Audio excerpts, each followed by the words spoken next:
Samantala sa katatapos lang maghari sa NBA All-Star Game pero hindi nakapagpigil si Anthony Edwards sa magbigay ng komento kina Luka Doncic at Nikola Jokic. Ang ibang detalye alamin sa pag-abante ni Jake Miculob.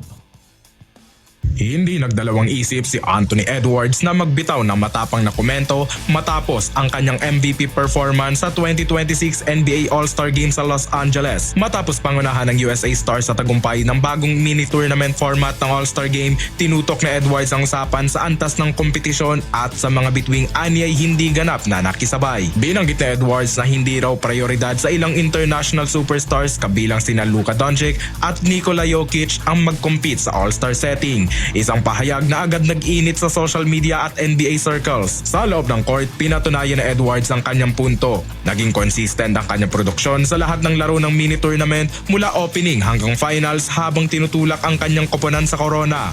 Malaki rin ang papel ng mas agresibong laro ng USA Stars na aniyay nagmula sa mga batang manlalaro na handang makipagsabayan at magpakita ng intensity sa kabila ng exhibition label ng event. Higit pa sa MVP trophy, ipinakita ni Edwards ang kanyang paninindigan. Para sa kanya, ang All-Star Game ay hindi lang para sa show. Ito ay simbolo ng kanilang hirap sa liga na puno ng mga bigating beat to win. Ako, si Jake Miculob, Abante Sports, now na!